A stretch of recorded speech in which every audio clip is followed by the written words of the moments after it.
آخری مراحل ہیں. حضور علیہ الصلوۃ والسلام دنیا سے پردہ فرمانے والے ہیں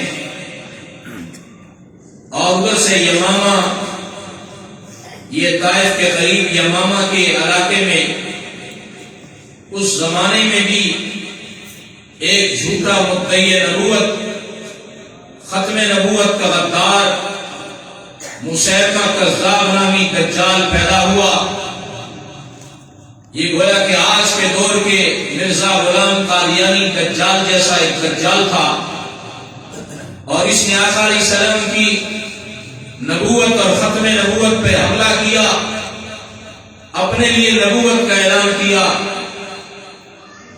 اور ایک مرتبہ بارگاہ رسالت میں کہنے لگا کہ آپ شہروں کی نبوت آپ رکھ لیں، دیہاتوں کی اور قصبوں کی، اور ان کی نبوت مجھے دے دیں.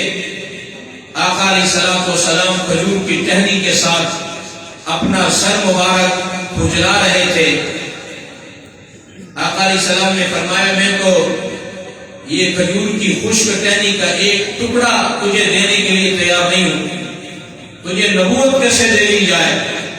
فرمایا کہ میں تو اللہ کا آخری نبی ہوں، میرے بعد کسی قسم کا کوئی نبی نہیں، شہروں میں کوئی نبی نہیں، دیہات میں کوئی نبی نہیں، ذلی نبی نہیں، عروضی نبی نہیں، مستقل نہیں، غیر مستقل نہیں، چھوٹے درجے کا نبی نہیں، بڑے درجے کا نبی نہیں. فرمایا انا خاتم النبیین لا نبی بعدی، میں آخری نبی ہوں، میرے بعد کسی قسم کا کوئی نبی نہیں. آقا علیہ السلام والسلام نے اپنی زندگی کے ان آخری ایام میں جب اس بلغف نے یمامہ کے علاقہ میں نبوت کا دعویٰ کیا، جھوٹ موٹ سے نبوت کا دعویٰ کیا. یاد رکھیے گا بعض دفعہ ہماری زبانوں پہ یہ لفظ چڑھا ہوتا ہے، ہم کہتے ہیں جی کہ جھوٹا نبی، یہ لفظ بھی درست نہیں ہے. نبی جو بھی ہوتا ہے وہ سچا ہوتا ہے. جو جھوٹے طریقے سے نبی ہونے کا دعویٰ کرتا ہے یہ ایک عام جھوٹا شخص ہوتا ہے، یہ نبی نہیں ہوتا. جھوٹا نبی کہنے کا مطلب تو یہ کہ نبیوں کی دو قسمیں ہیں. ایک نبی وہ ہوتے ہیں جو سچے ہوتے ہیں، دوسرے وہ ہوتے ہیں جو نبی تو ہوتے ہیں لیکن جھوٹے ہوتے ہیں. نہ یہ بات نہیں، نبی جھوٹا ہوتا ہی نہیں. ہاں کوئی دجال کذاب خود سے جھوٹ موٹ سے ویسے ہی نبی ہونے کا دعویٰ کر لیتا ہے. اللہ نے جس کو نبی بنایا ہے وہ ہمیشہ سچے نبی ہیں. جس کو شیطان نے بنایا ہو وہ خود سے جھوٹے طریقے سے نبی ہونے کا دعویٰ کرتا ہے، لیکن اس کو ایک عام جھوٹا شخص کہیں گے وہ جھوٹا نبی نہیں. نبی ہمیشہ سچا ہوتا ہے. آقا علیہ السلام نے اپنے صحابہ میں سے حضرت اسامہ اپنے چہیتے، حضرت اسامہ رنگ سے ذرا سانولے سے تھے، شکل و صورت میں اتنے زیادہ کشش والے نہیں تھے، لیکن آقا علیہ السلام حضرت اسامہ سے بہت محبت فرماتے تھے. یہ حضرت زید رضی اللہ تعالیٰ عنہ کے صاحبزادے اسامہ بن زید رضی اللہ تعالیٰ عنہ، صحابہ نے جب کسی کام میں مشکل مرحلے میں سفارش کرانی ہوتی تو حضرت اسامہ کو آگے کر دیتے. ہمارے اسامہ سے کہو وہ اس معاملے میں سفارش کریں، کیونکہ ان سے حضور علیہ السلام محبت فرماتے ہیں. جب یہ سفارش فرمائیں گے تو آقا علیہ السلام ان کی سفارش رد نہیں فرمائیں گے. حضرت اسامہ بن زید رضی اللہ تعالیٰ عنہ کی کمان میں مسیلمہ کذاب کے خلاف لشکر روانہ کرنے کا ارادہ فرمایا. ادھر حضور علیہ السلام لشکر روانہ فرما رہے، ادھر حضور علیہ السلام کی حیات طیبہ کا آخری وقت آ گیا. آقا علیہ السلام دنیا سے رحلت فرما رہے. جب آقا علیہ السلام دنیا سے پردہ فرما گئے تو خلیفہ بلا فصل، خلیفۃ الرسول، خلیفہ اول اگر ہیں تو وہ کون ہیں؟ اور یہ سیدنا ابو بکر صدیق رضی اللہ تعالی. حضرت ابو بکر صدیق کا نام کیا ہے؟ عبداللہ. حضرت ابو بکر کا نام کیا ہے؟ ابو بکر. یہ تو بکر کے ابو، یہ تو عربی زبان میں کنیت ہوتی ہے بیٹے کی وجہ سے کہ فلاں کا باپ فلاں کا باپ. ابو عبداللہ، عبداللہ کا باپ ابو بکر، یہ نام نہیں ہے، نام ابو بکر صدیق کا کیا ہے؟ حضرت عبداللہ رضی اللہ تعالیٰ عنہ۔ عتیق صدیق یہ لقب ہے۔ عتیق من النار، اللہ نے ابو بکر کو آگ سے آزاد کر دیا۔ صدیق وہ جس نے ہمیشہ سچ بولا ہو، یا جو دل میں ہو وہی زبان پر ہو، جو زبان پر ہو وہی دل پر ہو، اسے صدیق کہا جاتا ہے۔ اور حضور علیہ السلام جب معراج پر تشریف لے گئے، آقا علیہ السلام واپس تشریف لائے تو فرمایا کہ میری تائید اور تصدیق کون کرے گا؟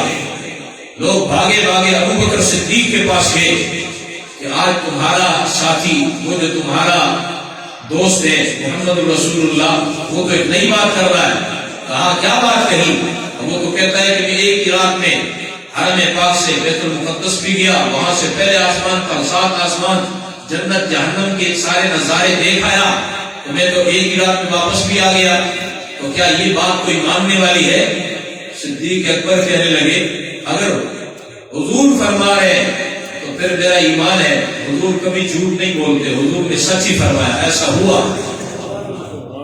جبریل امین آئے، فرمایا کہ آقا یہ جو آپ کے دوست ہیں ابو بکر، یہ صدیق ہے، تصدیق کرنے والے، ہمیشہ سچ بولنے والے، سچ کی تعریف کرنے والے ابو بکر صدیق ہے رضی اللہ تعالیٰ عنہ۔ حضرت صدیق اکبر نے جب خلافت کی ذمہ داری سنبھالی تو سب سے پہلا لشکر جو روانہ کیا وہ اس زمانے کے مرزا قادیانی جیسے دجال، مسیلمہ کذاب اور اس زمانے کا مرزا قادیانی، اس کے خلاف لشکر روانہ کیا۔ فرمایا کہ جاؤ یمامہ کی سرزمین پر اس کی سرکوبی کر کے آؤ۔ جو حضرت ابو بکر صدیق لشکر روانہ کرنے لگے، البدایہ والنہایہ میں یہ بات درج ہے، حضرت ابو بکر صدیق کو ارحم امتی بامتی ابو بکر ہے۔ محدثین فرماتے ہیں، مفسرین لکھا ہے یہ اشداء والکفار رحماء بینہم، یہ اشداء والکفار کا مصداق حضرت عمر ہے، اور رحماء بینہم اس کا مصداق حضرت صدیق اکبر ہیں۔ ارحم امتی بامتی ابو بکر، امت میں سب سے زیادہ رحم دل اگر ہے تو وہ ابو بکر صدیق رضی اللہ تعالیٰ عنہ ہے۔ لیکن آج جب حضور کی ناموس کا مسئلہ آیا، حضور پاک کی ختم نبوت کا مسئلہ آیا، تو حضرت ابو بکر صدیق جیسے رحم دل شخص بھی، امت میں سب سے رحم ترین، رحیم ترین آدمی ابو بکر صدیق بھی آج ایک چٹان اور ایک پہاڑ بن کے کھڑا ہے۔ اور حضرت عمر جب آئے کہنے لگے ابو بکر آپ کو لشکر روانہ فرما رہے ہیں مسیلمہ کذاب کے خلاف، لیکن آپ دیکھ بھی رہے حالات کیا ہیں، تمام دنیا کے کافر اس وقت مدینہ کی اس نئی سی ریاست، یہ کیا ہے، مدینہ پاک کے اس پاکیزہ ماحول کو بٹھانے کے لیے آگے بڑھ رہے ہیں، اور اس مدینہ پاک کی اینٹ سے اینٹ بجا دینے کے لیے سوچ رہے ہیں۔ آپ اس وقت یہ لشکر روانہ نہ فرمائیں، ذرا ٹھہر جائیں، مدینہ خالی ہو جائے گا، دشمن حملہ آور ہو جائے گا، مدینہ پاک کو اینٹ سے اینٹ بجا دی جائے گی، مدینہ پاک پر حملہ ہو جائے گا۔ حضرت صدیق اکبر رضی اللہ تعالیٰ نے فرمایا عمر سنو، اجبار فی الجاہلیہ وخبار فی الاسلام، زمانہ جاہلیت میں تو بڑے جری تھے، آج کیسی کمزور اور ڈھیلی ڈالی باتیں کر رہے ہو، سنو کوئی نہیں جاتا ہے، نہ جائے بھلے سے۔ ابو بکر صدیق اکیلا اپنے گھوڑے پہ بیٹھ کے مسلمہ کے خلاف جنگ کے لیے، جہاد کے لیے جائے۔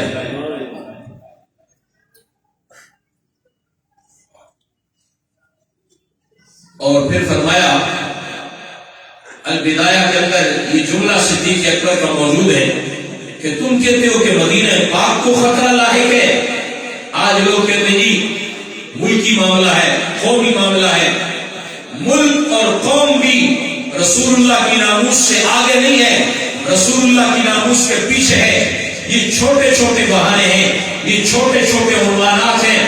ناموس پیغمبر کا مسئلہ سب سے حساس مسئلہ ہے، ماں باپ کیوں نہ ہو، خاندان کیوں نہ ہو، ملک اور قوم کا مسئلہ کیوں نہ ہو، حضور کی ناموس سب سے پہلے ہے۔ النبی اولا بالمؤمنین من انفسہم، رسول اللہ کی ناموس، رسول اللہ کی ختم نبوت سب سے پہلے ہے۔ اگر دل میں ایمان ہے، اگر دل میں ایمان نہیں ہے تو پھر بہانے بہت سارے ہو سکتے ہیں، یہ بھی بہانہ، یہ بھی بہانہ، یہ بھی بہانہ، لیکن یہ بہانے نہیں چلیں گے۔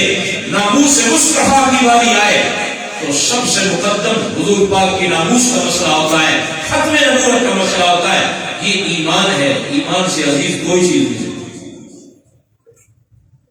حضرت صدیق اکبر رضی اللہ تعالیٰ نے حضرت عمر کے اس ارشاد کے بعد ایک جملہ فرمایا کہ سنو عمر، لو جرت الکلاب نساء مدینہ، اگر جنگل کے درندے آ کر مدینہ اتنا خالی ہو جائے، سارے بزرگ ہمارے، نوجوان ہمارے اور مدینہ کے تمام جنگجو افراد وہ سارے کے سارے میدان میں نکل جائیں، مسیلمہ کذاب کے خلاف میدان میں چلے جائیں، یمامہ کوچ کر جائیں اور وہاں پر جنگ لڑنے کے لیے میدان میں موجود ہیں، ادھر مدینہ پاک خالی ہو گیا، پیچھے مدینے میں کوئی نہیں ہے، خواتین ہیں یا چھوٹے بچے ہیں، فرمایا کہ سنو، مدینہ اتنا سنسان اور اتنا خالی ہو جائے کہ جنگل کے درندے آ کر مدینہ کی گلیوں میں پھرنے لگ جائیں اور یہاں کر ہمارے چھوٹے چھوٹے بچوں کو اور ہماری خواتین کو نوچ نوچ کے کھا جائیں۔ سنو، لو جرت الکلاب نساء مدینہ، اگر جنگل کے درندے آ کر ہمارے بچوں خواتین کو ان کی بوٹیاں نوچ نوچ کے کھا جائیں، ان کی ہڈیاں مدینے کی گلیوں میں بکھری پڑی ہو، صدیق اکبر یہ تو گوارا کر سکتا ہے، مصطفیٰ پاک کی ختم نبوت کے غدار سے، مسیلمہ کذاب سے سمجھوتا نہیں کر سکتا۔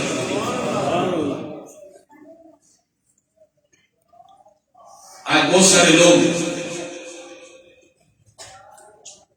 اچھے بڑے نمازی نیک لوگ جب ناموس رسالت کی بات آتی ہے، ختم نبوت کی باری آتی ہے، وہ مسلحت کا شکار ہو جاتے ہیں، کہتے مولوی صاحب ہاتھ بھولا رکھے، ذرا کیا ہے لب میں ذرا نرم رکھے، ذرا یوں کر کے، ارے ناموس رسالت کی باری آئی، قادیانی جیسا دشمن سامنے ہو تو وہاں پر حکمت اور ڈھیلی باتیں کرنا، یاد رکھیے یہ رحم دلی کی علامت نہیں ہے، اس کو بے غیرتی تو کہا جا سکتا ہے۔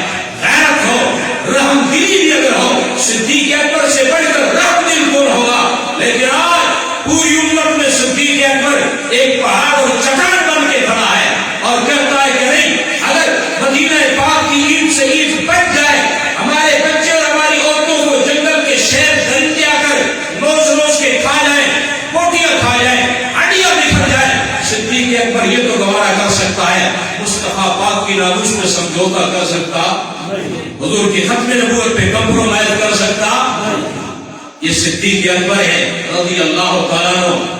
یہ لشکر جرار حضرت اسامہ رضی اللہ تعالیٰ عنہ کی قیادت میں روانہ ہوتا ہے اور جا کر یمامہ کے میدان میں پڑاؤ ڈالتا ہے، اور یہ مسیلمہ کذاب کی قوم بڑی تیر انداز اور بڑی جنگجو قوم تھی، عرب میں مشہور، یہ بڑے تیر انداز ہیں، تیر چلانے میں بڑے ماہر، بڑے جنگجو لوگ ہیں، ان سے جنگ کرنا کوئی آسان کام نہ تھا۔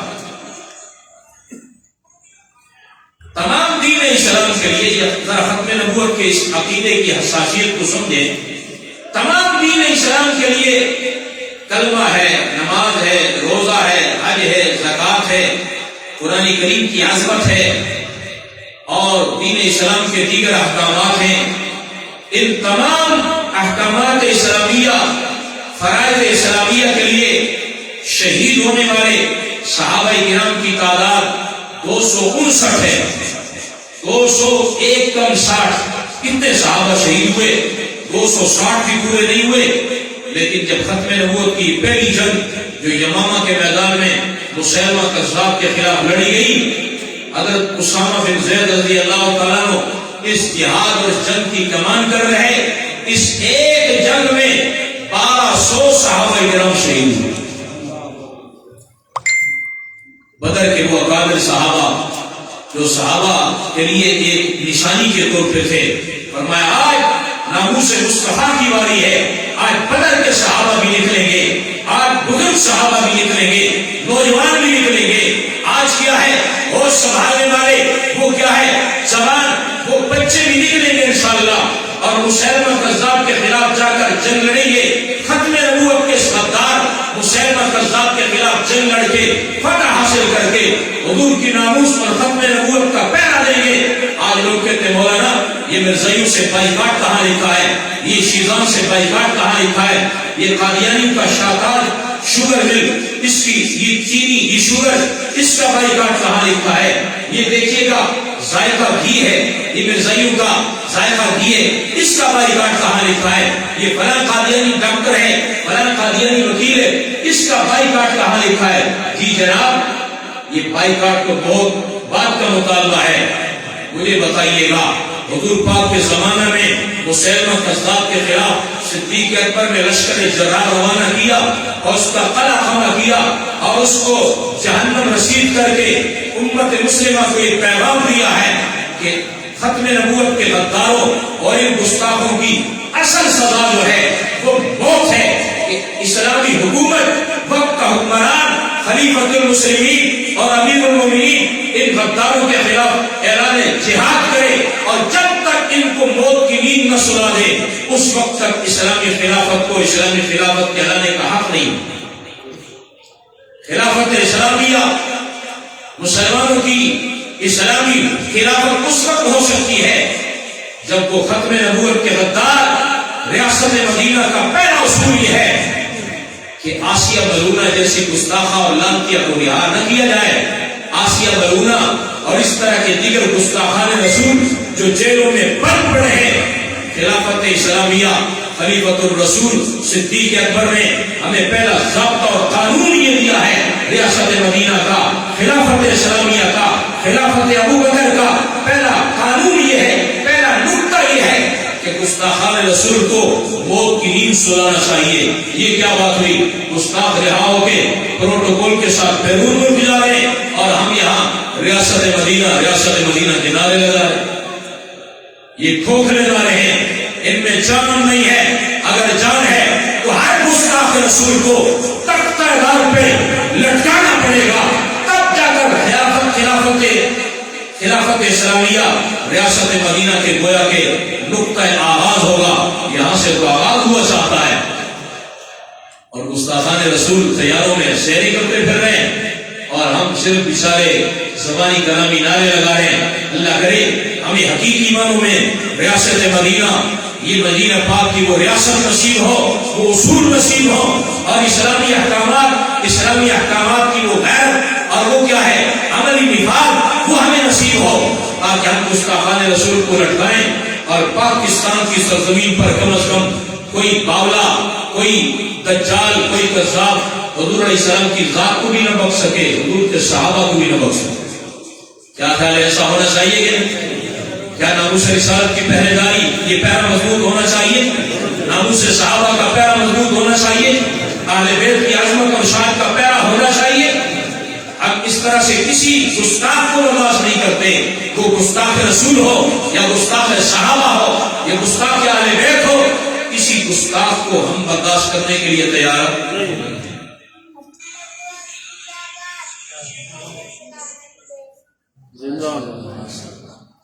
انشاءاللہ یہ ایٹم بم تیار ہو رہے ہیں، دشمن بھول جائے کہ شاہ جی بابے شابے مر جائیں گے تو ہمارے مزے ہو جائیں گے، تمہارے مزے نہیں ہو سکتے انشاءاللہ، تمہارے باپ بھی بھول جائے، یہ مشن جو ہے یہ ختم ہو جائے گا، یہ نہیں پہنچے انشاءاللہ۔ ہم ان کے خون میں ختم نبوت کا نعرہ اور ان کے دل دماغ پر لکھ کر جائیں گے انشاءاللہ، یہ کٹ بھی جائیں گے، خون کے قطرے سے بھی ختم نبوت زندہ باد کی آواز آئے گی انشاءاللہ، عظمت صحابہ اہل بیت کی آواز آئے گی انشاءاللہ۔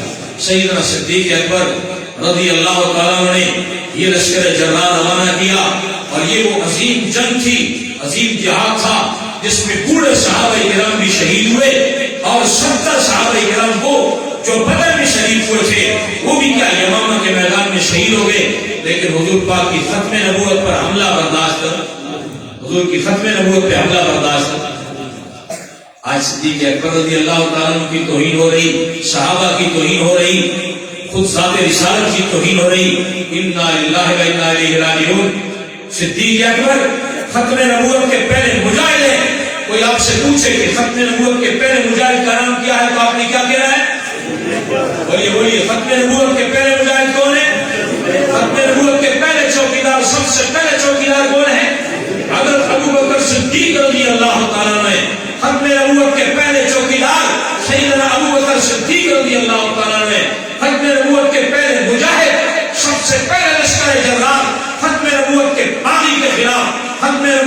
غدار مسلمہ کذاب کے خلاف اگر روانہ کیا تو سیدنا ابو بکر صدیق رضی اللہ تعالیٰ نے روانہ کیا. سلام ہے صحابہ کرام کی عظمت کو، اور پھر سلام ہے خاص طور پہ ابو بکر صدیق رضی اللہ تعالیٰ. دشمن یہ بھول جائے کہ وہ صدیق اکبر کو بکے گا، صدیق اکبر کی گستاخی کرے گا، اور اس کی گستاخی اور یہ پگ پگ برداشت کر لی جائے گی. آج وہ دشمن جس نے کل صدیق اکبر کی توہین کی تھی، آج اپنی ذلت اپنی آنکھوں سے دیکھ رہا ہے کہ ہر طرف صحابہ کرام کے نعرے لگ رہے ہیں، واہ صحابہ واہ کے نعرے لگ رہے ہیں، عظمت صدیق اکبر کے نعرے لگ رہے ہیں. یہ نعرے لگیں گے انشاءاللہ. جتنا دشمن صحابہ کرام کی عظمت پہ حملہ کرے گا اتنا دشمن ذلیل ہوگا. نبی کے دیوانے، صحابہ کے دیوانے انشاءاللہ تعداد میں بھی بڑھیں گے، جذبے میں بھی بڑھیں گے، ایمان اور کرنٹ میں بھی بڑھیں گے انشاءاللہ. یہ کرنٹ بڑھتا جائے گا انشاءاللہ. یہی وہ عمل تھا حضرت ابو بکر صدیق رضی اللہ تعالیٰ عنہ کا کہ ایک دفعہ حضرت عمر جیسے جری آدمی جن کے بارے میں اللہ کے نبی نے فرمایا حسنات عمر اکثر من نجوم السماء، فرمایا کہ عمر کی نیکیاں آسمان کے ستاروں سے بھی زیادہ ہے. آسمان کے ستارے کبھی گننے میں آئے ہیں، عمر کی نیکیاں بھی گننے میں نہیں آ سکتی. ایک نیکی دیکھو، بیت اللہ بند پڑا تھا، آج تک بیت اللہ میں کوئی بھی حج کرتا ہے، عمرہ کرتا ہے، حاجی اور عمرے والے کے لیے، نماز پڑھنے والے کے لیے ثواب بعد میں لکھا جاتا ہے. عمر جرار کے کھاتے ثواب پہلے لکھا جاتا ہے، کیونکہ بیت اللہ میں سر عام جا کر نماز پڑھنے اور ابو جہل اینڈ کمپنی کے سامنے جرأت کے ساتھ اعلان کرنے والے وہ حضرت عمر جیسے جلی آدمی تھے. آج تمام نمازوں کا ثواب اگر دوسرے نمازیوں کو مل رہا، عمرہ کرنے والوں کا ثواب ان کو مل رہا، لاکھوں کی تعداد میں حاجی حج کر رہے ہیں، ان کو ثواب بعد میں مل رہا ہے. حضرت عمر کو ان سب کا ثواب سب سے پہلے مل رہا ہے. من سن سنتا حسنتا فلہ اجرھا واجر من عمل بھا. جو کوئی نیک کام کی بنیاد ڈال کے چلا جاتا ہے، جتنے لوگ بعد میں آنے والے عمل کرتے ہیں، سب سے پہلے بنیاد اور آغاز کرنے والے کے کھاتے ثواب لکھا جاتا ہے. وہ عمر صدیق اکبر کی خدمت میں حاضر ہوتے ہیں اور آ کر کہتے ہیں پیارے ابو بکر یا ایک سودا تو کرو.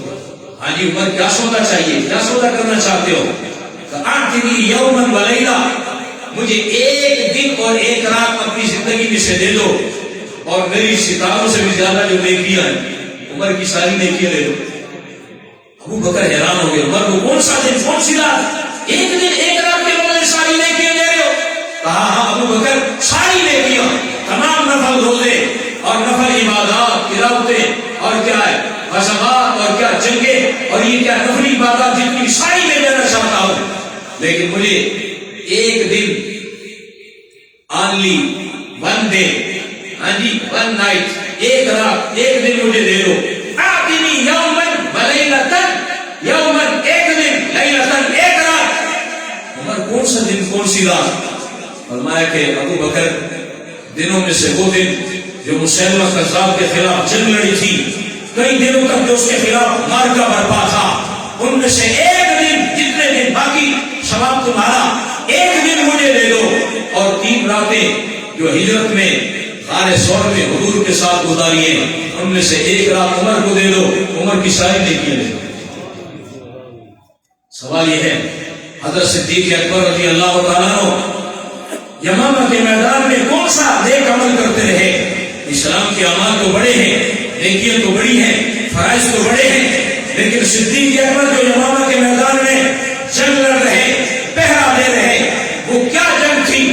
وہ ختم نبوت کی جنگ تھی، وہ ختم نبوت کا جہاد تھا جو صدیق اکبر لڑ رہے تھے. اور میں اس میں سے ایک دن دے دو، اور وہ بھی ذات رسالت کا پہرا تھا، ختم نبوت کا پہرا تھا. اور ادھر غار ثور میں 3 راتیں 3 دن جو صدیق اکبر نے گزاری، یہ راتیں کون سی تھی، یہ دن کون سے تھے؟ یہ بھی ذات رسالت کا پہرا تھا.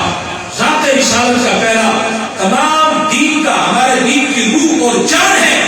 صدیق اکبر ذات رسالت کا پہرا دے رہے، حضرت عمر اپنی زندگی کی ساری نیکیاں دے رہے. فرمایا کہ ایک دن ایک رات مجھے دے دو، عمر کی زندگی کی ساری نیکیاں. دوستو ذرا اس مسئلے کی حساسیت کو سمجھیے گا، یہ مسئلہ کتنا حساس اور کتنا اہم ہے۔ اللہ کریم ہمیں حضور علیہ السلام کی ختم نبوت کے لیے، ناموس رسالت کے لیے اللہ ہماری نیک تربیت فرما کے ہماری صحابہ کی طرح ہماری تربیت فرما دے۔ سبحان اللہ۔ ہمارے حاجی عبدالوہاب صاحب رحمۃ اللہ علیہ رائے والے کیا دعا فرماتے تھے؟ ایک پیاری دعا یہ بھی فرماتے تھے، اپنی دعاؤں میں ایک دعا یہ بھی فرماتے تھے، اللہ ہماری ایسی تربیت فرما دے جیسے تو نے صحابہ کی تربیت فرما دے۔